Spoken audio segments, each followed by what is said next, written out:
जय श्री कृष्णा। राधे राधे मेरे सभी प्यारे भक्तों, आज हम सुनेंगे दशा माता के चौथे दिन की कथा। जो भी भक्त श्रद्धा भाव से इस कथा को प्रेम पूर्वक रसपान करता है, उनके घर में सदैव माता का वास होता है, उनके घर में सदैव सुख समृद्धि बनी रहती है।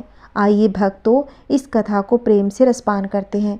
बोलिए दशा माता की जय हो।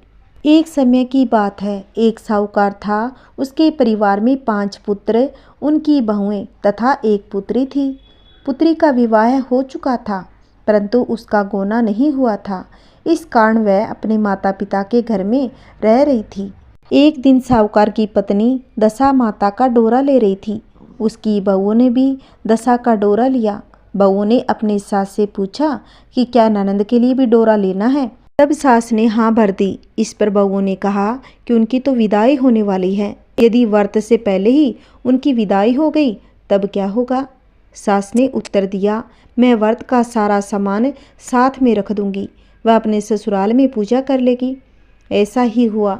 उसके ससुराल से लेने उसका पति आ गया। माँ ने बेटी को विधि पूर्वक विदा कर दिया। उसकी पालकी में पूजा का सब सामान रखवा दिया। लड़की जब अपने ससुराल पहुंची तो उसे घर के आंगन में गलीचा बिछाकर बिठाया गया। आस पड़ोस की महिलाएं नई बहू को देखने आने लगी। सब उसकी सुंदरता और गहने कपड़ों की तारीफ करने लगी। तब किसी एक औरत की निगाह उसके गले में बंधे डोरे पर गई। तब वह बोली, बहू की माँ बड़ी टोटके वाली है। सबकी निगाहें उसकी बात सुनकर उसके गले में बंधे डोरी पर पड़ी। सभी स्त्रियां डोरे के बारे में अपनी अपनी राय प्रकट करने लगी। शाम को सास, ननंद, देवरानी, जेठानी, घर की सभी स्त्रियां भी उसी डोरे की चर्चा करने लगी। सब डोरे की निंदा कर रही थी। सुबह से शाम तक डोरे के बारे में सुनते सुनते बहू का दिमाग खराब हो गया।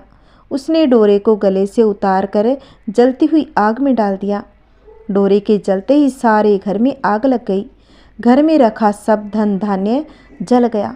परिवार वाले सभी अपने प्राण बचाने के लिए घर से बाहर भाग गए। अब घर में अकेली नई बहू और उसका पति रह गया। बाकी सब बाहर निकल गए। घर का सारा सामान जल गया था। अब घर में न तो खाने को अन्न था और न ही पहनने के लिए वस्त्र। इसलिए दोनों पति पत्नी गांव छोड़कर रोजगार खोजने चल दिए। चलते चलते वे उसी गांव में पहुंच गए जहाँ की वह लड़की थी। लड़की ने अपने पति से कहा, तुम यहाँ पर बाहर झोंको और मैं भी कोई काम ढूंढ लेती हूँ। पत्नी की बात मानकर वह तो बाहर झोंकने लगा और वह स्वयं एक कुएं पर जाकर बैठ गई। उस कुएं पर सारे गांव की स्त्रियां पानी भरने आया करती थी। उस लड़की की भाभियां भी उसी कुएं पर पानी भरने आई, परंतु उन्होंने अपनी ननद को नहीं पहचान पाई। वे उससे बोली, तुम तो किसी भले घर की लड़की लगती हो, कुछ काम करना चाहती हो तो बोलो। लड़की बोली, काम तो करूँगी, परंतु कोई नीच काम नहीं करूँगी। तब बड़ी भाभी बोली, हमारी ननद ससुराल चली गई, तुम हमारे घर के बच्चों की देखभाल करती रहना और हमारे घर से सीधा लेकर अपना भोजन बना लिया करना। लड़की इस बात के लिए राजी हो गई। लड़की की भाभियाँ अपने घर आई और सास से बोली, कुएं पर एक अनाथ लड़की बैठी थी, वह हमारे घर रहने और बच्चों की देखभाल करने के लिए राजी हो गई। आप कहो तो उसे अपने घर पर रख लें। सास ने कहा, खुशी से रख लो, परंतु आपस में कलह मत करना। सब बहुएं राजी हो गई। वे वापस कुएं पर आई, उसे घर ले आई। वह लड़की भी अपने भतीजे और भतीजियों की देखभाल करने लगी और अपना जीवन निर्वाह करने लगी। एक दिन दशा माता का डोरा लेने का अवसर आया। सास के कहने पर सब बहुओं ने डोरा लिया। बहुओं ने सास से पूछा कि क्या इस लड़की के लिए भी डोरा लेना है। सास ने कहा, क्यों नहीं। बहुओं ने कहा, इस प्रकार आपने ननद जी के लिए भी डोरा ले लिया था, परंतु पूजा से पहले ही उनकी विदाई हो गई। अब इस लड़की को डोरा दिलाना चाहती हो, यदि यह पूजा से पहले चली गई तो क्या होगा। सास कहने लगी, तुम्हारी ननंद ने अपने घर जाकर पूजा की होगी। यह लड़की पूजा होने तक इसी घर में रहेगी तो अपने आप पूजा में शामिल हो जाएगी। यदि यह लड़की चली गई तो वह वहाँ पर जाकर पूजा कर लेगी। सर्वसम्मति से लड़की ने दशा माता का डोरा ले लिया। 9 दिन तक तो वह दशा माता की कहानी तथा व्रत पूजन में शामिल होती रही। 10वें दिन लड़की की माता व बहुओं ने सर से स्नान किया और घर में चौका लगाया तथा पूजन की तैयारी करने लगी। लड़की बहुओं से कहने लगी, यदि कोई पुराना कपड़ा मिल जाए तो मैं भी स्नान कर लूँ। बहू ने अपनी सास से पूछ लिया। अपनी नंद की साड़ी उस लड़की को दे दी। अपनी पुरानी साड़ी लेकर वह स्नान करने गई। उसने सर से स्नान किया और साड़ी पहनकर घर आ गई। घर पर पूजा प्रारंभ हो गई। वह जैसे ही पूजा के पास आकर बैठी तो बहू ने कहा, यह तो हमारी ननद जैसी लगती है। इस पर सास ने नाराज होकर कहा, तुम्हारे मन में जो आता है बोलती रहती हो, पूजा के समय भी चुपचाप नहीं बैठ सकती। चुप रहो, मुझे कथा कह लेने दो, तुम्हारी बातों से कथा में विघ्न पड़ता है। बहुएं चुप हो गई। घर की सब स्त्रियों ने पारण किया, लड़की ने भी पारण किया। इसके बाद स्त्रियां एक दूसरे का सर गूंथने लगी। एक दिन लड़की का सर गूंथना शुरू किया। तब उसकी भाभी कहने लगी, जैसी गूंथ तुम्हारे सिर में है वैसी गूंथ हमारी ननद के सिर में थी। सास सुनकर नाराज हो गई। नाराजगी दिखाते हुए सास ने अपने बहुओं से कहा, तुम मेरी बेटी से इसकी तुलना क्यों करती हो? यह तो एक नौकरानी है। सास ने बहू को तो डांट दिया, परंतु उसकी बात मन में घर कर गई। उसने लड़की से कहा, आज रात मेरे पास सोना। रात के समय जब सब बहुएं सो गई तो उसने लड़की से पूछा, तुम्हारे पीहर में कभी कोई था? उसने जवाब दिया, मेरे 5 भाई और भाभियां थी, तुम जैसे माता पिता थे। उसने फिर पूछा, क्या हुआ? लड़की बोली, पीहर में मैंने दशा माता का डोरा लिया था। उसके पूजन से पहले ही ससुराल के लिए विदा हो गई। ससुराल में पहुंचकर मेरे गले में पड़े डोरे को देखकर सभी स्त्रियां हंसी उड़ाने लगी। तब मैंने उस डोरे को आग में डाल दिया। उस डोरे के साथ सारा घर जलकर भस्म हो गया। सब लोग भाग गए। हम दोनों पति पत्नी भागकर इस गांव में आ गए। उसकी माँ ने पूछा कि तुम्हारा पति कहाँ है? तब लड़की ने कहा कि वह तो एक बड़बूजे के यहाँ भाड़ झोंकता है। दशा माता के प्रकोप से हमारी ये हालत हो गई। वह समझ गई कि यह लड़की कोई और नहीं, उसकी बेटी ही थी। तब उसने अपने 5 बेटों को बुलाकर कहा, यह तुम्हारी छोटी बहन है। सुबह होते ही माता के कहने पर 5 भाई बड़बूजे के यहाँ से अपनी बहनोई को लेकर आ गए। उन्होंने उसको स्नान कराया और नए वस्त्र पहनने को दिए। कपड़े पहनकर वह सुंदर साहूकार दिखाई देने लगा। वह कुछ दिन बाद ससुराल रहकर अपने घर चला गया।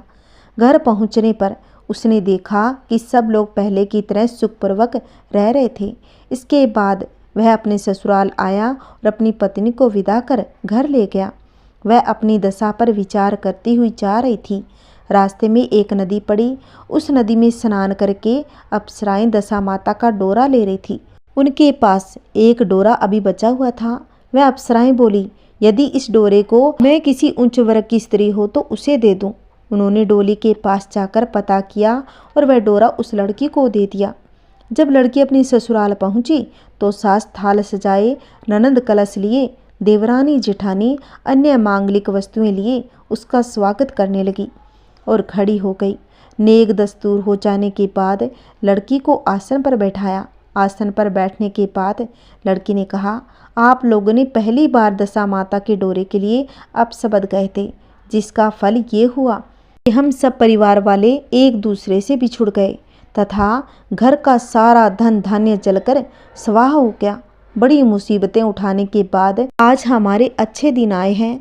आप में से कोई भी मेरी दशा माता के डोरे की निंदा करने की भूल न करे। जब मेरा व्रत हो तब सब लोग श्रद्धापूर्वक पूजा करें। सब ने खुशी खुशी उसकी बात मान ली। 9 दिन तक व्रत चलता रहा। 10वें दिन लड़की के मौज हो गई। जैसे लड़की पर दशा माता ने कृपा करी वैसी सबकी करना।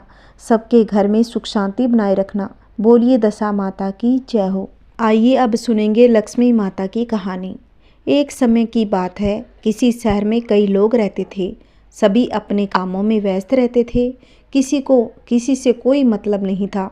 भजन कीर्तन भक्ति भाव दया माया परोपकार जैसे संस्कारों का अभाव हो चुका था। शहर में बुराइयां बढ़ गई थी। शराब जुआ रेस व्यभिचार चोरी डकैती आदि बहुत से गुनाह शहर में होने लगे।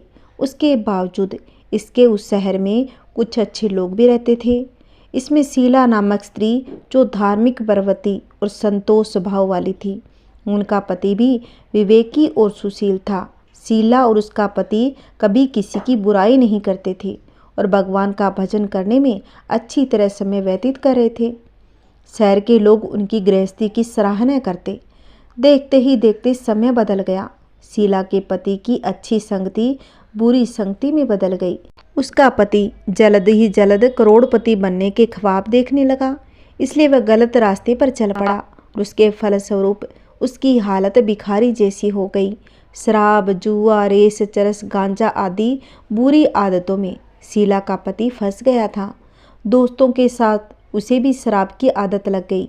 इस प्रकार उसने अपना सब कुछ जुए में गंवा दिया। शीला इस बात से बेहद चिंतित रहने लगी, लेकिन उसे भगवान पर भरोसा था। वह अपना अधिकांश समय प्रभु भक्ति में बिताने लगी। अचानक एक दिन दोपहर को उनके द्वार पर किसी ने दस्तक दी। शीला ने द्वार खोला तो देखा एक माजी खड़ी थी। उसके चेहरे पर अलौकिक तेज दिखाई दे रहा था। उनकी आंखों में से मानो अमृत बह रहा था। उसका भव्य चेहरा करुणा और प्यार से झलक रहा था।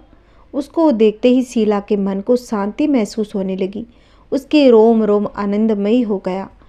शीला उस माजी को आदर के साथ घर के अंदर ले आई। घर में बिठाने के लिए कुछ भी नहीं था, अतः शीला ने एक फटी हुई चादर पर उसको बिठाया। माजी बोली, क्यों शीला, मुझे पहचाना नहीं? हर शुक्रवार को लक्ष्मी जी के मंदिर में भजन कीर्तन के समय मैं भी वहाँ आती हूँ। इसके बावजूद शीला कुछ समझ नहीं पा रही थी। फिर माजी बोली, तुम बहुत दिन हो गए मंदिर क्यों नहीं आती, इसलिए मैं तुम्हें देखने चली आई। माजी के प्रेम भरे शब्दों से शीला का हृदय पिघल गया। उसकी आंखों में आंसू आ गए और बिलख बिलख कर रोने लगी। माजी ने कहा, बेटी, सुख और दुख तो धूप और छांव जैसे होते हैं। धैर्य रखो बेटी, मुझे तेरी सारी परेशानियां बता। माजी के व्यवहार से शीला को काफ़ी संभल मिला और सुख की आस में उसने माजी को सारी कहानी सुना दी। माजी के व्यवहार से शीला को काफ़ी सुकून मिला। उसने माजी को अपनी सारी कहानी बताई तो शीला के पूछने पर माजी ने उसे व्रत की सारी विधि बतला दी। माजी ने कहा, बेटी, माँ लक्ष्मी जी का व्रत बहुत ही सरल है। उसे वरद लक्ष्मी व्रत या वैभव लक्ष्मी व्रत कहा जाता है। ये व्रत करने वाले की सब मनोकामनाएं पूर्ण होती हैं। वह सुख, संपत्ति और यश प्राप्त करता है। शीला ये सुनकर आनंदित हो गई। शीला ने संकल्प करके आंखें खोली तो सामने कोई नहीं था। वह सोच में पड़ गई कि माजी कहाँ गई। शीला को तत्काल ये समझते देर न लगी कि माजी और कोई नहीं, साक्षात माता लक्ष्मी ही थी।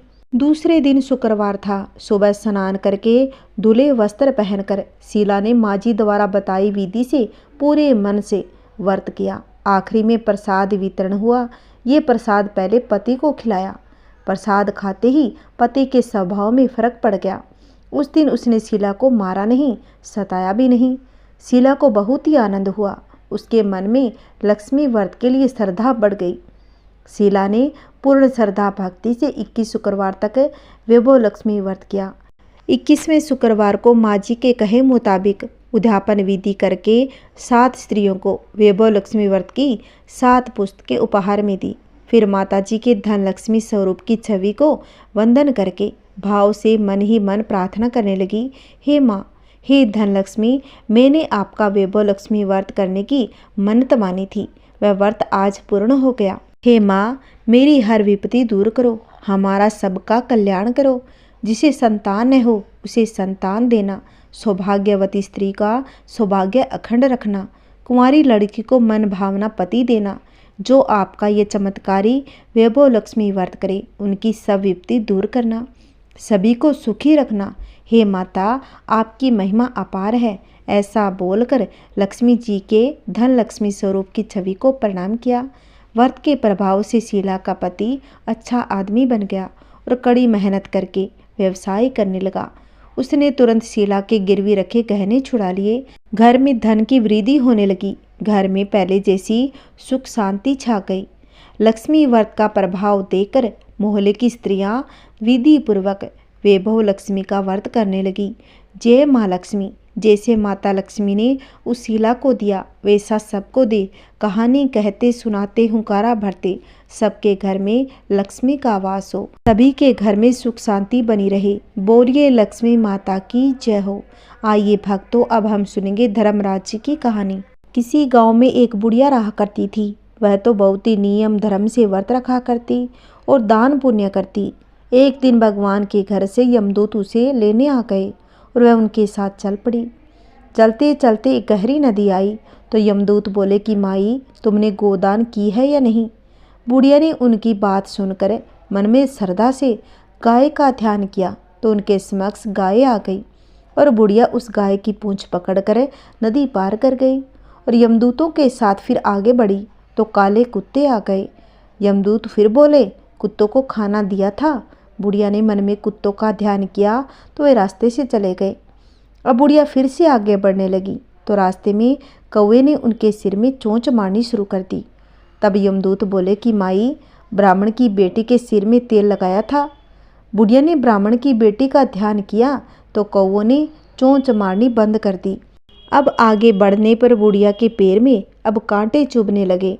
यमदूत कहने लगे कि माई, खड़ाऊ आदि दान की है। बुढ़िया ने उनका ध्यान किया तो खड़ाऊ उसके पैरों में आ गई। बुढ़िया फिर आगे बढ़ी तो चित्रगुप्त जी ने यमराज से कहा, आप किसे लेकर आए हो। यमराज जी बोले कि बुढ़िया ने दान पुण्य बहुत किए हैं लेकिन धर्मराज जी का कुछ नहीं किया, इसलिए आगे द्वार इसके लिए बंद है। सारी बात सुनने के बाद बुढ़िया कहने लगी, आप मुझे सिर्फ 7 दिन के लिए वापस धरती पर भेज दो। मैं धर्मराज जी का व्रत उद्यापन करके वापस आ जाऊंगी। बुढ़िया माई वापस धरती पर अपने गांव आ गई और गांव वालों ने उसे भूत नहीं समझकर अपने दरवाजे बंद कर दिए। जब अपने घर गई तो उसके बहू बेटे भी दरवाजे बंद करके बैठ गए। बुढ़िया ने कहा कि मैं तो कोई भूत प्रेत नहीं हूँ, मैं तो धर्मराज जी की आज्ञा से वापस धरती पर 7 दिन के लिए आई हूँ। इन 7 दिनों में धर्मराज जी का व्रत और उद्यापन करूंगी जिससे मुझे परलोक में जगह मिलेगी। बुढ़िया की बातों से सुनकर बहू बेटे उसके लिए पूजा की सारी सामग्री एकत्रित करते हैं, लेकिन जब बुढ़िया कहानी कहती है तब वह हुंकारा नहीं भरते। जिससे बुढ़िया फिर अपनी पड़ोसन को कहानी सुनाने गई और वह हुंकारा भरती है तो 7 दिन की पूजा व्रत व उद्यापन के बाद धर्मराज जी बुढ़िया को लेने के लिए विमान भेजते हैं। स्वर्ग का विमान देख उसके बहू बेटे साथ सारे गांव वाले भी स्वर्ग जाने को तैयार हो गए। तब बुढ़िया ने कहा कि तुम कहाँ तैयार हो गए हो, मेरी कहानी तो केवल पड़ोसन ने ही सुनी थी, इसलिए वही मेरे साथ जाएगी। सारे गांव वाले बुढ़िया से धर्मराज की कहानी सुनाने का आग्रह करते हैं। तब बुढ़िया उन्हें कहानी सुना देती है। कहानी सुनने के बाद सारे गांववासी विमान में बैठकर स्वर्ग जाते हैं तो धर्मराज जी कहते हैं, मैंने तो विमान केवल बुढ़िया के लिए भेजा था। बुढ़िया माई कहने लगी, हे धर्मराज, मैंने जो भी पुण्य किए उसमें से आधा भाग आप गांव वालों को दे दीजिए। इस तरह से धर्मराज ने गांव वासियों को भी स्वर्ग में जगह दे दी। हे धर्मराज जी महाराज, जैसे आपने बुढ़िया के साथ सभी गांव वालों को भी स्वर्ग में जगह दी, उसी तरह हमें भी देना। कहानी सुनकर हुंकारा भरने वाले को भी और कहानी कहने वाले को भी जगह देना। बोलिए धर्मराज महाराज की जय हो।